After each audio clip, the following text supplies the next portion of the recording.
Ya estamos de vuelta en su matinal a media mañana, así de rapidito se fue la primera pausa a comerciales y en un espacio que nos encanta. Tenemos muchos seguidores del matinal que esperan el bloque de Colmevet para justamente estar abordando todos estos temas relacionados a nuestras mascotas.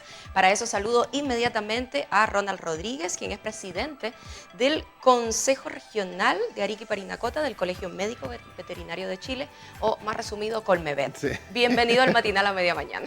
Así es, un poco largo el nombre, digamos. Claro, pero bien ahí Colmevet y es lo que Sí, recordamos Colmevet. todos. Bueno, eso es importante. Colmevet lo hacemos todos.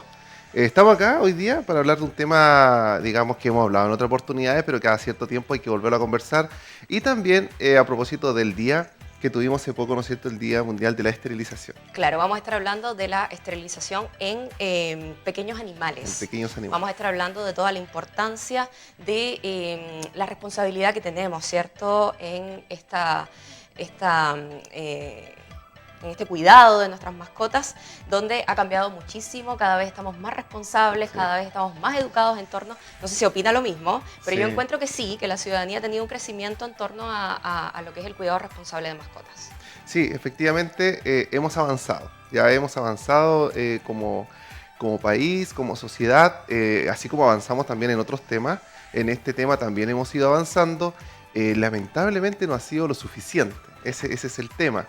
Ya no ha sido lo suficiente porque uno espera que, además de las políticas públicas, ¿no es cierto?, pueden salir, por ejemplo, está la ley de tenencia responsable, que también la hemos comentado acá, pero no están, por ejemplo, súper claras todas las obligaciones de cada una de las entidades. Por ahí falta fiscalización, faltan recursos, falta llegar a zonas un poco más extremas, falta un poco diferenciar el tipo de los recursos y las maniobras, ¿no es cierto?, dependiendo de la ciudad en la que estamos. No es lo mismo tratar de buscar un equipo que vaya a esterilizar, por ejemplo, fíjate lo que te voy a decir, no es lo mismo presentar un proyecto para esterilizar mascotas en Santiago, Concepción, Temuco, lugares donde hay hartas escuelas de veterinaria, hartos veterinarios, hartos grupos que esterilizan, a querer que venga un grupo a esterilizar a Arica, a Camarones, a Putre, a Iquique. Es un poco más complejo. Y además, por el traslado, por la formación del equipo, por el tiempo que tienen que estar acá.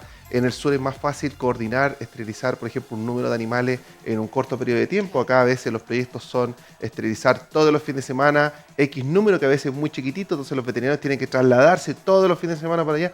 Es un poco más complejo, entonces ahí yo creo que hay que hincar un poquito el diente, asesorarse un poquito más del punto de vista público para poder ejercer un mejor control y ejecutar de mejor manera parte de la ley de tenencia responsable que implica la esterilización y la educación. Claro, yo coincido contigo completamente y además encuentro que hay muchos vacíos en torno a esta ley de tenencia responsable de mascotas. Justamente en su minuto cuando se hablaba de ella, las inscripciones, estábamos todos preocupados, Sí. hay que inscribir a las mascotas porque Sí. las multas, y al final nos quedamos con esa sensación de que perdimos el tiempo, Justamente. o no, había que ponerle el chip, pero al final después, no, si quiere no se lo ponga. Entonces fue como dejó como muy abierta ahí la posibilidad de Justamente. qué era lo que teníamos que hacer por obligación y qué no tanto. Efectivamente. Pero bueno, yo creo que eso es un tema que podríamos conversar en otra oportunidad. Vamos a enfocarnos en lo que es la esterilización en animales pequeños. Y lo primero que quiero preguntarte, Ronald, es cómo estamos en la ciudad, según tu experiencia, Sí. obviamente, en torno a la esterilización de animales en general, o no sé si quieres especificarlo en lo que son los Sí. animales pequeños. Buena pregunta. La verdad es que obviamente no tengo los números reales porque no trabajo, digamos, en la municipalidad ni nada de eso, pero sí tengo una idea y por así decirlo, un sentir, ¿no es cierto? Pensando que, bueno, además yo me desarrollo en el área quirúrgica, soy cirujano, también operé mucho tiempo en varias clínicas y tengo contacto con varias clínicas. Y hay una cosa muy importante, y es que, por ejemplo, yo he trabajado en el sur también, Concepción y ciudades grandes, y allá constantemente la municipalidad realiza esterilizaciones, acá también lo hace, a un número mucho menor, allá se hace un número mayor, y lo hace constantemente, pero además hay varias agrupaciones animalistas que contratan grupos de veterinarios para que esterilicen.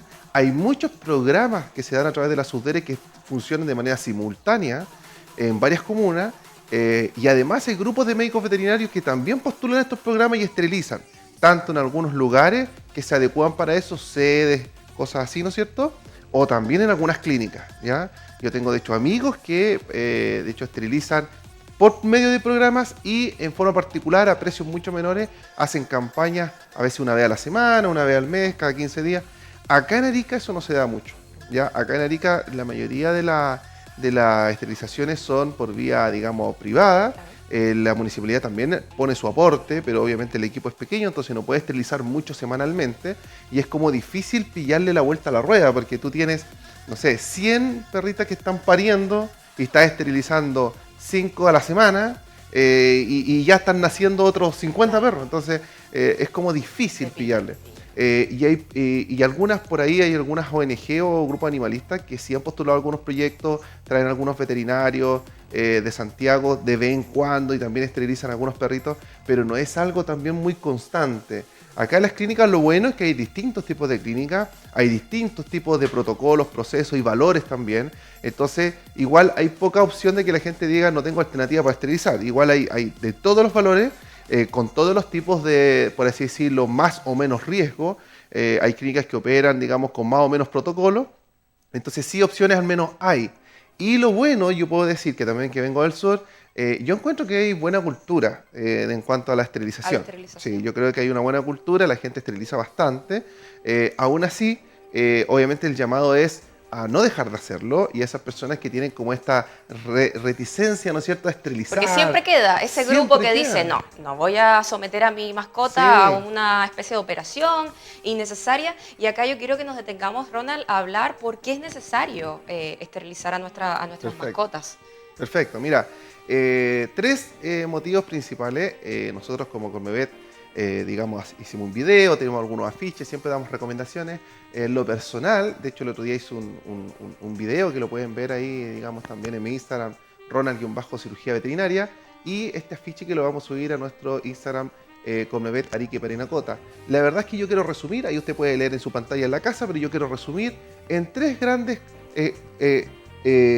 3 puntos importantes por qué esterilizar. Primero, esterilicemos para mejorar la salud de nuestras mascotas. Se sabe que esterilizando nosotros vamos a disminuir las posibilidades de que desarrollen algunos perritos o perritas ciertos tumores o ciertas patologías, digamos, relacionados con mantener sus ovarios activos y dentro de su mascota, o los testículos, ¿no es cierto?, sus gónadas activas. En el caso de las perras, hay una incidencia súper clara en la reducción de tumores de mama.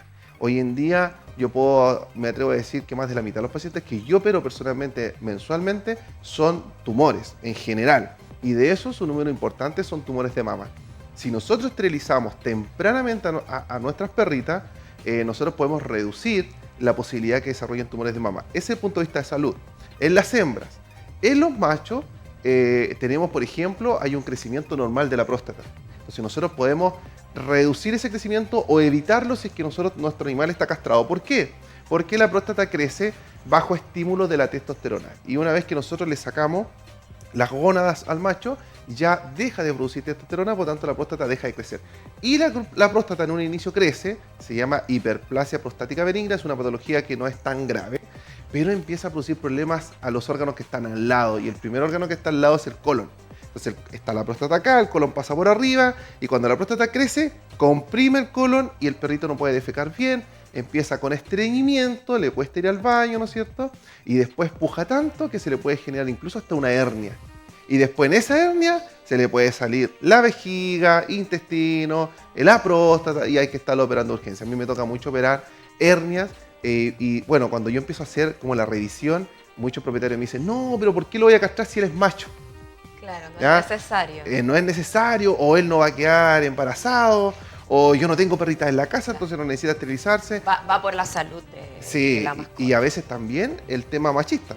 Sobre todo muchos dueños, ¿no es cierto?, hombres, dicen, no, mi perro no. A la perra sí, pero al perro no. Qué terrible, ¿no? Que todavía esté, en cierto modo, en la sociedad. Sí. Ronald, ¿qué tan peligroso puede ser la esterilización en general, pero sobre todo en pequeños animales, entendiendo sus dimensiones y todas las características que pueden y los tamaños que tengan sus órganos en general? Perfecto. Tú me dices peligrosa para que le pueda pasar algo a la mascota en la cirugía. ¿Qué tan peligroso puede ser una esterilización? Sí. Porque es algo que tienen muy en cuenta o que quizás puede ser una justificación en las familias a la hora de no operar. Sí. Mira, la verdad es que la estadística, digamos, cuando uno programa una cirugía de esterilización y la hace, sobre todo cuando la perrita es joven, Obviamente acá hay que diferenciar muy bien, normalmente hacemos énfasis a la esterilización temprana, cuando sean jóvenes, antes del primer celo o entre el primer y segundo celo, pero hay excepciones. Entonces es muy importante que usted lo converse con su médico veterinario porque hay ciertas razas, ciertas mascotas que es preferible esperar un tiempo más.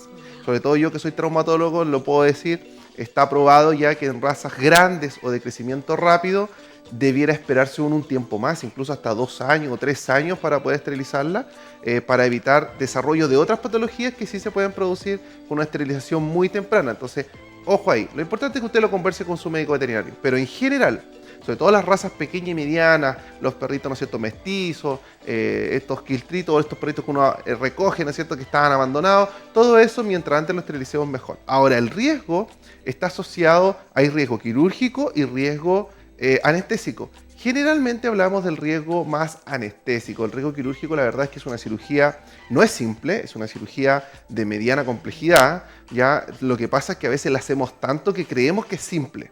Tanto los médicos veterinarios como las personas a veces dicen, no, si operamos siempre, entonces no pasa nada. No, la verdad es que necesita cierta técnica y expertise, pero la posibilidad de que pase algo siempre ocurre. O sea, existe.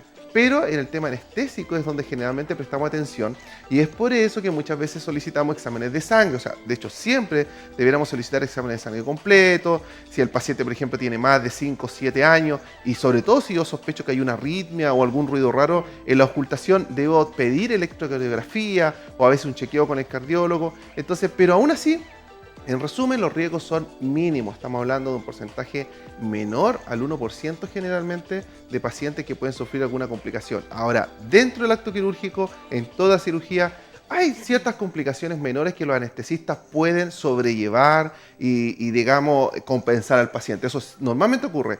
Cuando normalmente el paciente fallece por una complicación, generalmente es una complicación mayor o que el anestesista intentó hacer manejo y no se pudo revertir. Pero eso es un porcentaje muy pequeño. Mínimo. Ronald nos escribe una amiga al matinal a media mañana, porque ella tiene yo voy a hacer como resumen, Sí. tiene una mascota que es chihuahua, pero tiene, bueno, típico de los chihuahuas que tienen un carácter un poco especial. Sí. Hay los que son muy amorosos, pero Sí. hay otros que se van al extremo, al chancho y son Hay terribles. de los dos tipos, digamos. Mira, ella tiene como el extremo, el muy agresivo. Ya. Y nos comenta que incluso con ella manipularla es una complicación. ¿Qué pasa con este tipo de mascotas? Yo he conversado varias veces con ella y me dice, no la esterilizo porque me preocupa el postoperatorio. Ella es muy agresiva. Cuando se le pase la anestesia, ¿cómo va a ser la manipulación por la herida? ¿Qué le podemos decir a esas personas que tienen esta situación del carácter quizás? ¿Cómo abordarlo para no dejar de realizar la esterilización que es tan importante? Perfecto, mira, consejos rápidos. Primero, hay cosas que uno puede hacer en la casa para... A ver, los perritos en general, los perros pequeños, a veces se crían con ese carácter.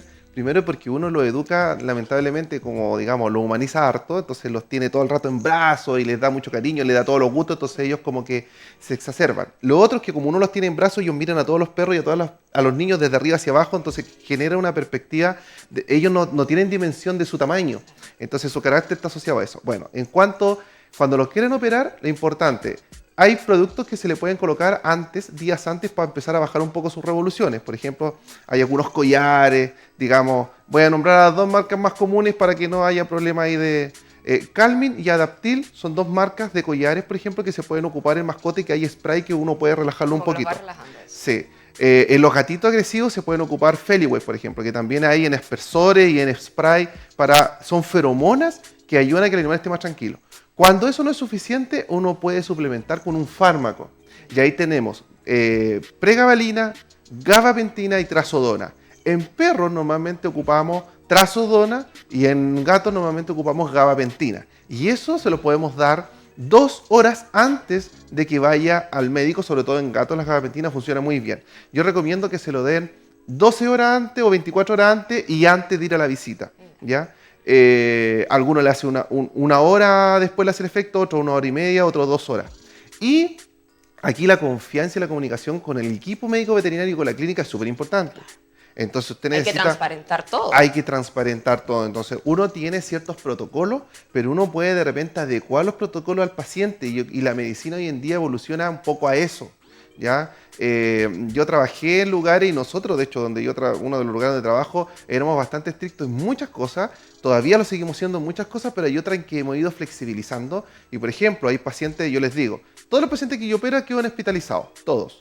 Y ninguno tiene visita el primer día porque se exacerba mucho con los propietarios. Pero si yo veo que un paciente necesito que el propietario venga para poder manipularlo, yo lo llamo y le damos el espacio para que esté con él. Si veo que el paciente está muy estresado, mordiendo la jaula y se siente muy bien, yo prefiero que se vaya a la casa para que no se estrese más en la clínica. O sea, uno puede hacer ciertas maniobras. Ahora, del punto de vista de la herida y el cuidado y todo, la verdad es que no es tanto el cuidado. Ya, de hecho, normalmente, personalmente, las cirugías que yo hago requieren muy pocas curaciones. Normalmente lo dejo con curaciones una vez al día por 3 días y después ya casi no necesitan más. Antiguamente, las heridas en general exudaban mucho, había que hacerle muchas curaciones, generaban mucha secreción, muchas costras. Hoy en día los protocolos han evolucionado un montón. Yo, sobre todo, los protocolos que ocupo son todo, digamos, todo estéril, digamos, súper como debe ser, digamos. Entonces, es muy raro que haya un problema en una herida postquirúrgica. Así que los cuidados en ese caso no hay que estresarse. Me pasa incluso con pacientes que hay que operar de cosas más complejas. Por ejemplo, fracturas o cuando tengo que entrar a operar tórax y que quedan incisiones mucho más grandes y se preocupan mucho más los propietarios porque el paciente es difícil manejo. La verdad es que uno incluso van a la clínica a veces a hacerse curaciones. De hecho, tenemos ahí un equipo especializado que de hecho tienen cursos de Fear Free, que es el manejo libre de miedo. Colocamos música clásica, a veces colocamos olores, ¿no es cierto? Bajamos la intensidad de la luz, le buscamos a la buena. Y de hecho, muchos de esos pacientes, y de seguro muchos clientes lo pueden decir, ya la tercera, cuarta, quinta curación, ya esos pacientes de hecho se dejan incluso hasta sin sedación. Cuando son heridas muy groseras y que necesitan sedación en un inicio, después incluso hasta sin sedación se quedan tranquilitos y dejan hacer los O procedimientos. sea que el carácter de nuestra mascota no es un impedimento No, para que los podamos cuidar en para nada temas es un relacionados a la esterilización. Ahora, para cerrar un poco el tema, Ronald, ¿cómo esterilizo a mis mascotas? O sea, ¿cuál es el procedimiento? Un poco a resumen para quienes de repente se suman a la conversación. Y me imagino que siempre llegar a las clínicas establecidas como corresponde, que entregan un servicio con mucho cuidado para nuestras mascotas, ¿cierto? Bueno, primero mencionar de que en todos lados, no puedo decir solamente acá o digamos o en algo en específico, pero siempre hay lugares, digamos, clandestinos, o siempre hay personas que buscan esterilizar como en lugares no adecuados o a los domicilios también hay casos. Y de repente hay familias que optan por esas opciones porque son más económicas. Justamente. Entonces recordemos, y acá es donde yo utilizo la frase, lo barato sale caro. Hay que tener mucho cuidado el lugar donde uno va a esterilizar, que justamente cuente con todo lo necesario. Y ser responsable al respecto. Claro. ¿Ya? Entonces esa responsabilidad es en parte del propietario y también en parte del equipo médico. Uno tiene que ser responsable también de qué es lo que indica. Pero en general, ¿qué es lo que hay que hacer? Usted pide una horita con su médico general, ya de la clínica, siempre yo digo esto, la clínica que usted le dé confianza, el médico que usted le dé confianza, donde usted siempre se relaciona. Aquí no es cosa de decir vaya para allá o vaya para acá, donde usted siente ese vínculo emocional, donde lo entiende, donde lo conocen, donde usted conoce al equipo médico, usted tiene que ir a una consulta general. Y en la consulta usted tiene que expresar ese deseo de que quiere esterilizar a su mascota. Y ahí el médico le va a explicar todo lo que yo he explicado ahora y a lo mejor un poco más, los pros, los contras, qué es lo que la clínica y ese médico le pueden ofrecer.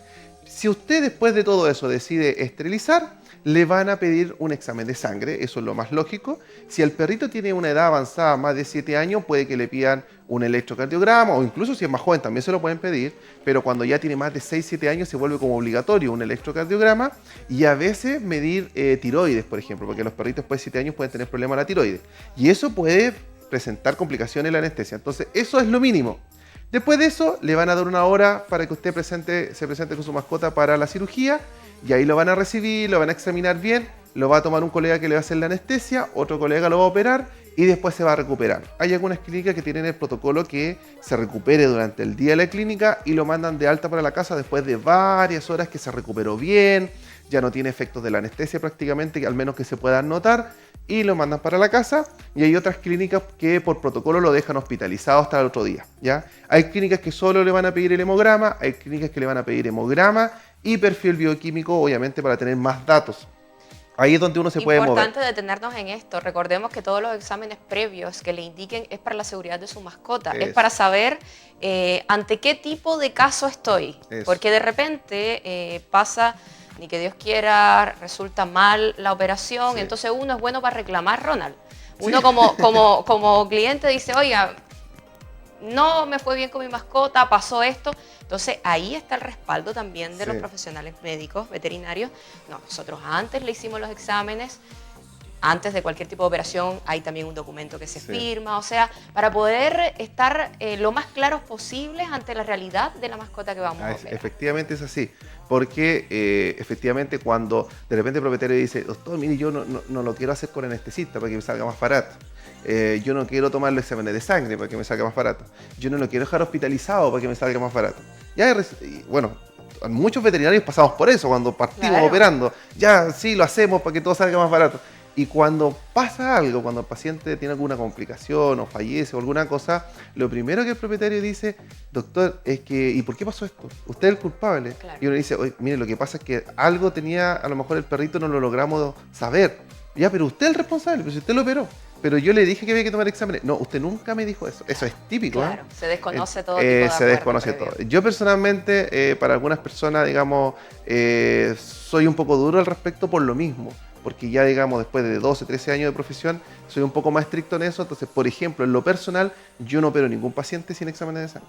Es como lo básico. Sí, Por yo lo no opero. menos el examen básico. Es que es básico, yo le digo a la Exacto. gente, si usted se va a operar en la clínica de humanos, usted tiene un problema, es imposible que en la clínica de humanos lo operen sin exámenes. De hecho, ni se los preguntan, se lo toman. Claro, ¿no? es sí o sí. Acá uno entra como a negociar con el propietario, porque El también mismo uno- tema de la coagulación, Sí, hay todo un tema en perfiles de torno a coagulación, eso, sí. hay todo un tema con las operaciones que sí o sí hay que estar Mira, uno preparados. negocia porque uno entiende igual que hay un tema de costo, ¿no es cierto?, de por medio, entonces para que el propietario de repente uno tiende como a meterse en el bolsillo del propietario para cuidar su bolsillo y todo, pero el propietario tiene que entender, y todo esto que hacemos, todo esto, venir al programa, dar estas charlas, comunicar todo esto, es para que usted empiece a entender de que si usted tiene una mascota, si usted, por ejemplo, de hoy no tiene mascota, y mañana quiere tener una, usted tiene que estar preparado para todo esto. Usted tiene que saber que hoy en día el mundo se mueve así. La medicina animal, esto es lo que requiere, su mascota, esto es lo que requiere. Entonces, si usted va a tener una mascota ahora, no puede decir después, no, a mí nadie me dijo que si la esterilizaba iba a necesitar esto. Claro, o sea, la decisión ahí de tener una mascota ya no va porque es bonita, es chiquitita, sino que va Justamente. un poquito más allá y de la mano con justamente la tenencia responsable. Eso. Muchas gracias, Ronald, por estar con nosotros y nos vemos pronto. Ya pues, un gusto terminar cortito diciendo que además tenemos dos puntos importantes para esterilizar. El tema ético y moral, para obviamente si mi perro cruza a otra perrita y tiene perrito, yo también soy responsable de esos perritos. A veces hay gente que tiene macho que se le escapa a la calle, cruza una perra y se lava las manos. Y también hay un tema de control poblacional. Tenemos muchos perritos dando vuelta y ojalá en algún día, en algún momento, se terminen los criaderos y toda la opción que podamos tener mascota venga dada por la opción de adoptar. Eso es lo ideal. Perfecto, con estos datos y con este tema tan importante nos vamos a ir a un pequeño corte y ya estamos de regreso con su matinal a la media mañana.